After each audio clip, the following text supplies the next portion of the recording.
Hello, I'm Jan Szrawiński. Welcome on board the Eastern Express. And as always, I hope you enjoy the journey. And on this episode, we've cooked up a spicy dish of international intrigue featuring none other than presidential hopeful Donald Trump, a former British Prime Minister, and a plan so bold it could only come up from the mind of Trump himself. That's right, the 45th US President has a new peace plan for Ukraine. Spoiler alert, it might not exactly spell great news for Vladimir Putin. So without further ado, let's take a look at our latest report to find out more. Former US President Donald Trump has repeatedly asserted that he could end the ongoing war between Russia and Ukraine within 24 hours if re-elected. The idea is that he would meet with both Ukrainian President Volodymyr Zelensky and Russian President Vladimir Putin to achieve this goal, a scenario Ukraine is wary about. For one person in the world, doesn't depend Donald Trump or not. Okay, Donald Trump. If one person in the world, and this person Donald Trump, can stop the war during 24 hours. The question is, what the price? Russian officials have dismissed Trump's claims.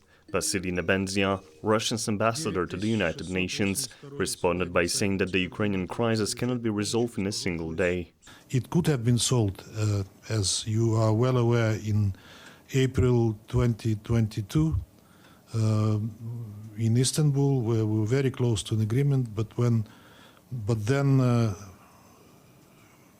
Western sponsors of Ukraine interfered, in particular Boris Johnson, who told the Kyiv regime to continue fighting Russia.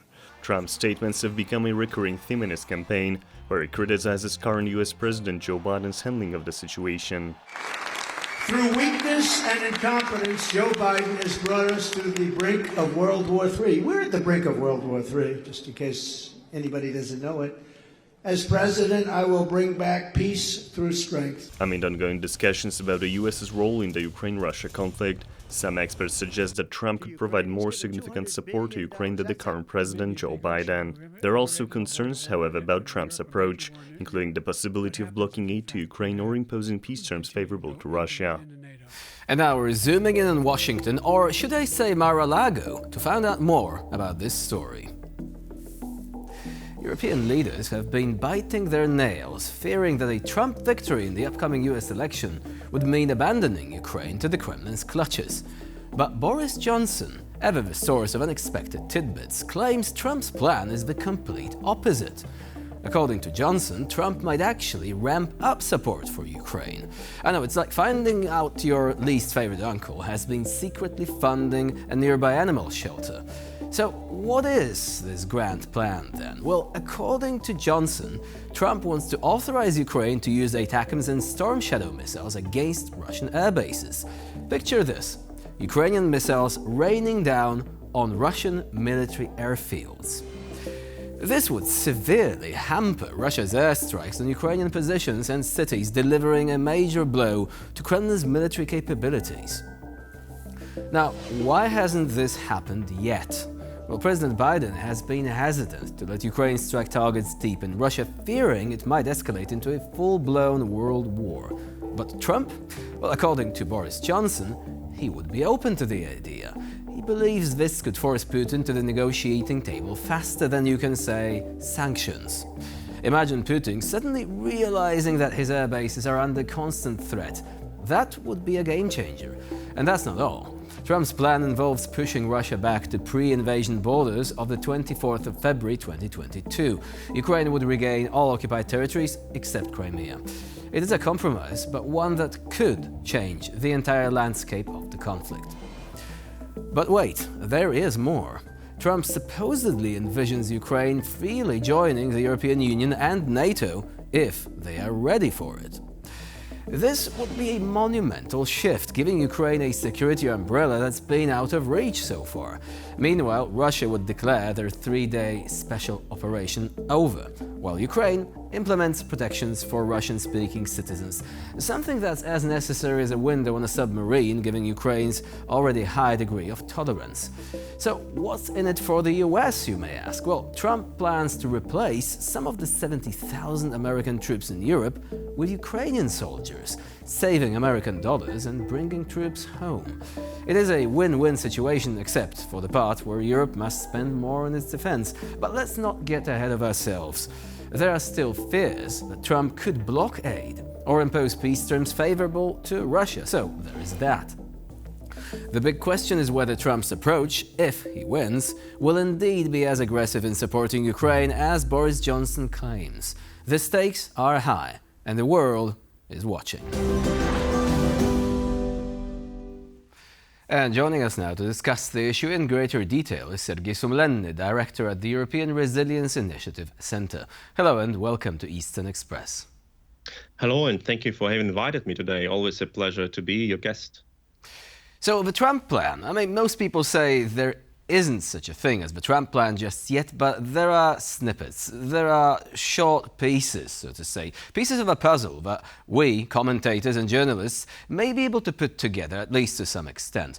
But there have also been some more signals as to the contents of this plan. So before we go into any details, from what you can see right now, do you think that this could be to Ukraine's advantage in any way, or, as some people are often saying, it is basically a very dangerous proposal when it comes to the fate of Ukraine and this war?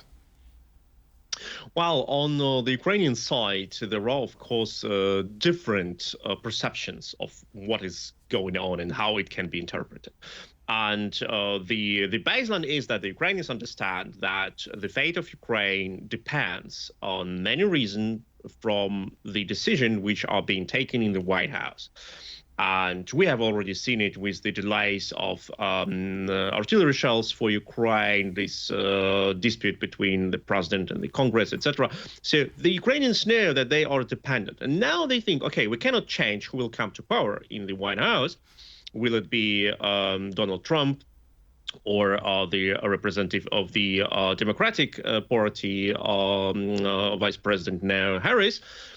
But we will try to find how to do with that. And out of this perspective, out of this, let me say, hopeless situation, because we cannot change anything, but we are dependent with our lives, there come some hopes and attempts to interpret it in a way maybe it's not that bad. And then people start to remember, okay, the Wagner Group was decimated by U.S. Army in Syria during the Trump time. Trump hit Syrian airfields with Tomahawks, which Obama has not done. Trump was first who provided Ukraine with Javelin missiles back then in 2019, I believe, or 2018 even. So, 2018, he couldn't be, of course. So from that perspective, there are these hopes. But every Ukrainian who knows the situation says you cannot predict what Trump will do. He comes from one idea to another.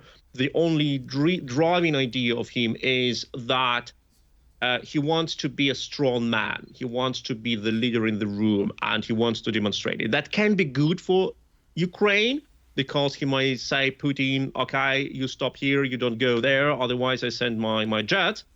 But it also can be bad for Ukraine, because he can say the same towards Ukraine. You just obey, or you will face the consequence. So now back to this plan, and we have read a lot of interpretations of what can be inside of that plan. Exactly. I think there is not even a single plan. There are statements from advisors. From what we have seen so far, the Trump presidency could be a bit of a dice roll, right? You can roll a 6. You can also roll a 1 and lose totally. So it's clearly unpredictable. But recently, he has received a backing from a European leader that was basically in the vanguard of those willing to help Ukraine from day one. I'm talking about Boris Johnson. Now, say whatever you like about Boris Johnson as the British Prime Minister, about Partygate, all that. But he has been a staunch supporter of Ukraine. He was one of the first to visit Kiev during the war. And he says that he applauds Trump's plan. He believes this plan could actually be good for Ukraine. Do you think this endorsement is going to change the calculus a bit? That is exactly this ambiguity which Ukrainians are it's excruciating for Ukrainian analytics to read these things, because Boris Johnson was all the time the symbol of adamant support for Ukraine. He was one of the first who provided Ukraine with weapons. Like he personally visited Kyiv in the very early months of the Russian full-scale invasion. And now he says, okay, like maybe you can give up some territory and it will be a good idea. And people ask, like, what has happened to Boris, which we loved so much? We have named like one of our eclairs, like our cakes after him. And that is the problem, because from the Ukrainian perspective, everything is clear.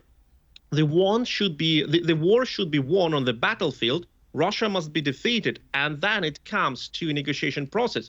But from the point of view of many Western politicians, they feel some sort of need to develop an unconventional solution and out-of-box thinking. And then Ukrainians say, stop thinking out-of-box, send us missiles. They work every time. And these plans, like the Boris Johnson's plan, which I hope is just his private initiative, which he doesn't share with other politicians. But the idea to have some sort of peace with Russia while giving Russia Crimea for temporary control, you don't know how long temporary, it provides Russia with a starting pad for their missiles, harbors for the Russian Black Sea, a chance to rebuild their army, to reestablish their advantageous offensive positions against Ukraine, and to start the same war in like 3 or 5 years. That's why the Ukrainians saying, don't come with clever solutions, come with simple solutions, because the solution is known. You just are not ready to do it. Provide Ukraine with weapons. You have seen how it worked in 22 when the Ukrainian army has beaten the Russians and driven them back. And we can do the same now, but we need weapons for that. And as long as you offer Putin some sort of a middle ground, some sort of compromise, you just help them, Moscow and Russians, to attack Ukraine later. Also, this has been done before. Minsk I, Minsk II, these were supposed to be long-lasting agreements. Well, they didn't last. Perhaps they might have survived the so-called lettuce tests, but not for long. Now, coming back to Trump himself, from what we know from the Kellogg plan, for example, from also the article by Mr. O'Brien that also provided some details about how peace through strength would work.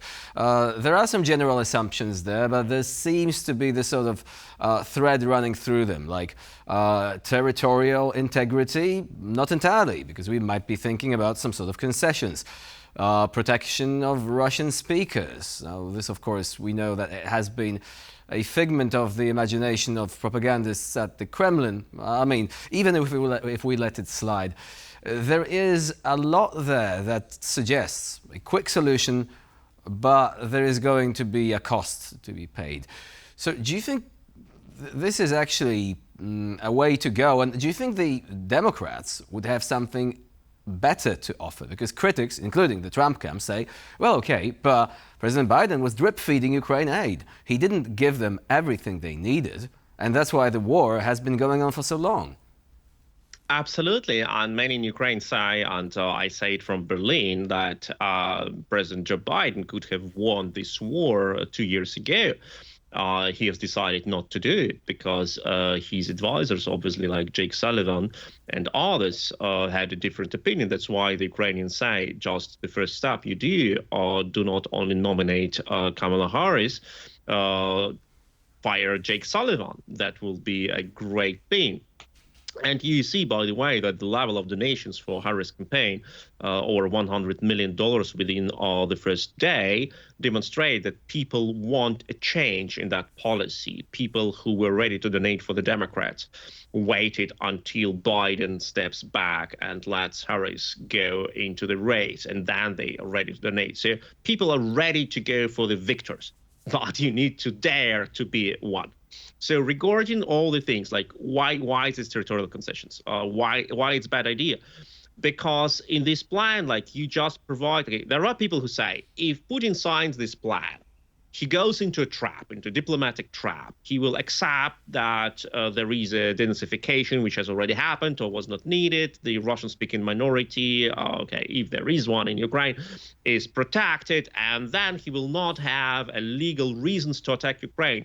But listen, Putin didn't have any legal reasons to attack Ukraine in 2022 or in 2014. Yeah, I mean, there was no persecution of Russian speakers. They were there, but it's not like they were being persecuted by anyone. Absolutely. Like, he doesn't need a legal reason to attack anyone. He invents them. Tomorrow, like, his state TV will say there are biolabs in Ukraine, there is development of nuclear program, which all lies. They said that Ukraine develops dirty bomb, that Ukraine has biolabs, chemical weapons, yes, crucifies people, etc. And they will do it. So the only thing which this plan provides, the real means, is time for Russia, control over territory for Russia, which means they can install their military bases, they can brainwash the local population, they can forcibly recruit people. We know that the Russians forcibly recruit people and use them as cannon fodder. And that is all what this plan offers Russia. Effectively, this plan doesn't stop the war. It makes the war worse, but just postpones it in 2-3 years. So effectively, we're going to have to still try to imagine what's going to happen after Trump, if Trump wins. One very quick final question, because we often, or commentators actually, they rely on psychology. They say Trump is the sort of guy that doesn't accept defeat. He wants to be number one. Is it really sufficient in this sort of game, or would it actually be a decisive factor that Trump would not be able to imagine being defeated by another strongman leader? Like, he wants to be the number one, full stop. Of course he wants, and of course he wants to be the strong man, but the question is who he would like to challenge. And in what kind of, like, he comes to media and he says, I have signed the best deal possible, and we know it was a bad deal. But he says it was a great deal, and you cannot convince him it was not. So if he says my good deal is Crimea remains Russian, Donbass remains Russian, but Russians stop to shell Ukraine, then the Russians will be happy, because this would ban Ukrainians from attacking Russian Navy, from attacking Russian oil refineries, from maybe attacking other infrastructure objects in Russia. Then Russia will use this time to produce more missiles to establish their control over the occupied territories. And in 3 years, Putin will say, okay, Ukraine started prosecuting Russian minority, we attack again. So that is, and Trump, all these 3 years, he will say, I have said the best deal possible. There was no war in Donbass. Then the Democrats won, and look, there is a war once again. And from that perspective of his supporters, he will be right. So a bit of a vicious circle there, perhaps. At least some of the American policymakers are counting on time taking its toll and Putin finally leaving the office one way or another. But it doesn't seem like it's happening anytime soon, unfortunately. So all eventualities have to be accounted for and all options need to be on the table. Sergei Sumlenny was our guest today here on TVP World. Thank you very much for joining us and for sharing your insight. Thank you so much for this invitation. And now we're moving on to Eastern News Flash, a curated selection of all the other stories from the East that you really don't want to miss. Now, human rights activists have raised concerns of a new legislation in Russia that will significantly curtail the rights of labor migrants from Central Asia. The new laws, which still require approval from the Federation Council and President Vladimir Putin, grant the police extensive power over migrants' daily lives. The new legislation would allow Russian police to confine migrants to their homes without a court order and detain them for up to 48 hours for checks. The bills also enable police to deport migrants within 48 hours, bypassing the current court-based procedure. Valentina Chupik, head of an NGO which focuses on migration issues in Russia, expressed particular concern about clauses that could see migrants deported for participating in mass gatherings, which could include religious prayers or even social events like weddings. The new laws come amid rising anti-migrant sentiment in Russia, following a terrorist attack on a concert hall in Moscow that involved several Tajik citizens. Critics argue that these measures could lead to increased abuse and corruption within the police force. Russian leader Vladimir Putin met with Syrian President Bashar al-Assad at the Kremlin to discuss the escalating tensions in the Middle East. The meeting focused on the current situation in Syria and the broader region. This was the first meeting between the two heads of state in over a year. During the talks, Putin expressed his concern about increasing instability in the Middle East, noting that the situation in Syria is particularly troubling. Assad admitted that it was indeed worsening. The meeting comes as Russia is attempting to mediate between Syria and Turkey. Turkish president has recently suggested the possibility of a three-way meeting to normalize relations between Ankara and Damascus. These developments follow years of conflict and shifting alliances in the region, with Turkey initially seeking to overthrow Assad's regime, but now focusing on preventing a terror corridor from forming in northern Syria. Russia has been a key ally of Assad since its military intervention in 2015, which helped the Syrian government regain control over much of the country. Despite its ongoing military commitments in Ukraine, Russia maintains a significant military presence in Syria. Ukrainian authorities have detained a group of arsonists allegedly planning attacks on civilian and critical infrastructure in Ukraine, Poland and the Baltic states. The group has reportedly been acting on behalf of Russian security services. Europe has experienced a wave of fires in recent months, prompting speculation whether it was a series of accidents or arson. Now, Ukraine detained members of a crime organization which was planning such attacks. The arrests were made following an extensive investigation by the Prosecutor General's office in Kyiv. According to officials, two of the suspects were recruited online by a third individual residing in western Ukraine. The suspects face charges of high treason, preparation for arson and forgery of documents. During the operation, the police conducted 40 simultaneous searches across Ukraine. Authorities seized weapons, ammunition, 9 vehicles, and over 80,000 euros in cash. Additionally, fake vehicle registration documents, medical certificates, and school certificates were confiscated. And for this episode of Eastern Express, it's the end of the line. Please stay with us here on TVP World for more latest news and updates.